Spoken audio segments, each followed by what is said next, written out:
Praise the lord. ప్రియులారా, ఈ యొక్క ఉదయకాల సమయంలో దేని వాక్యాన్ని చదువుకుందాం. ఆదికాండము 37వ అధ్యాయం 13వ వచనం.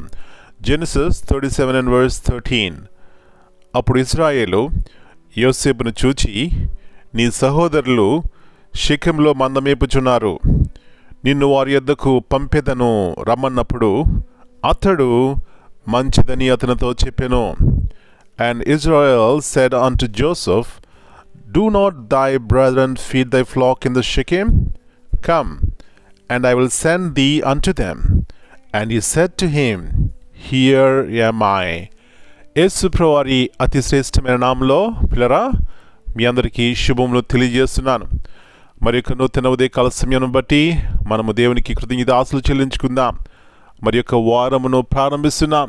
పిల్లరా, దేవుని యొక్క జ్ఞానము, దేవుని యొక్క భయభక్తులు మనం కలిగి ఉన్నప్పుడు ఆ యొక్క దినమును మనము సంతోషిస్తాం. అంటే మన జీవితంలో అన్ని పరిస్థితుల మధ్య కూడా దేవుని యొక్క జ్ఞానము కలిగి ప్రతి విషయమును కూడా జయించడానికి దేవుడు కృప చూపెడతారు.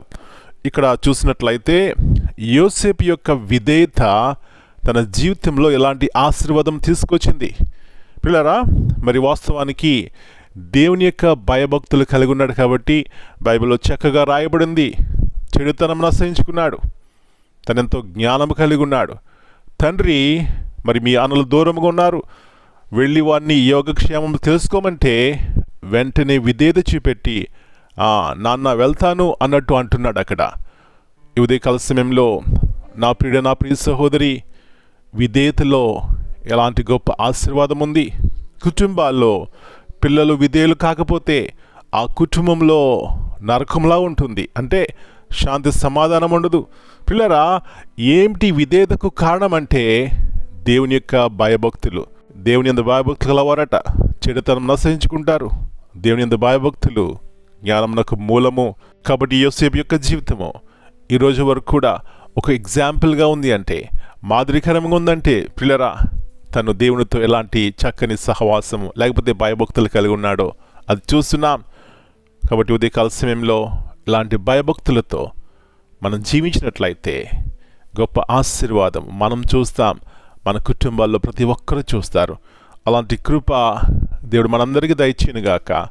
ప్రార్థన చేసుకుందాం.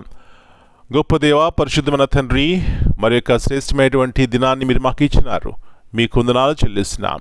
ప్రతి దినము మీరు మాకు అనుగ్రహిస్తున్నటువంటి బహుమానం నాయన, అందును బట్టి కృతజ్ఞతాస్తుతులు చెల్లిస్తున్నాం. తిరిగి మాకు జ్ఞాపకం చేస్తున్నారు.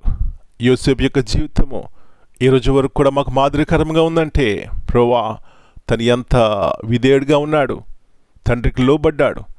మరి అన్నలు తను ద్వేషించినా, చంపాలని చూసినా వను ప్రేమించినాడు. ఇలాంటి దేవుని యొక్క మనస్సును కలిగి ఉన్నాడు. ఉదయకాల సమయంలో కూడా మా జీవితాల్లో ఇలాంటి గొప్ప మనసును మేము కలిగి ఉన్నప్పుడు విధేయులై ఉంటాం. రెండవదిగా మమ్మల్ని బట్టి అనేక మంది దీవించబడతారు. ప్రభువా, ఇలాంటి కృప ప్రతి ఒక్కరికి దయచేయండి.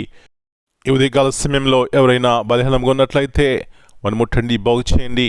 ఎవరైతే అవసరతలు ఉన్నారో ప్రభువా, వారికి అవసరత తీర్చండి. పదే పదే మేము జ్ఞాపకం చేసుకుంటున్నాం. విశ్వాసం ద్వారా గొప్ప కార్యం మేము చూస్తాం.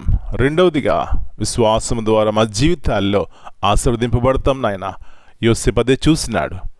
మరొకసారి మీ ఉన్నతమైనటువంటి ప్రేమను బట్టి కృతజ్ఞతాస్తుతులు చెల్లిస్తూ దినమంతా మీరు ఎక్కడి కింద భద్రపరిచి ప్రతి కీడు అపాయాల నుంచి తప్పించమని, మీ సహాయం చేయమని యేసయ్య అతి పరిశుద్ధమైన శ్రేష్టమైన నామమును బట్టి ప్రార్థన చేస్తున్నాను తండ్రి. Amen. God bless you all.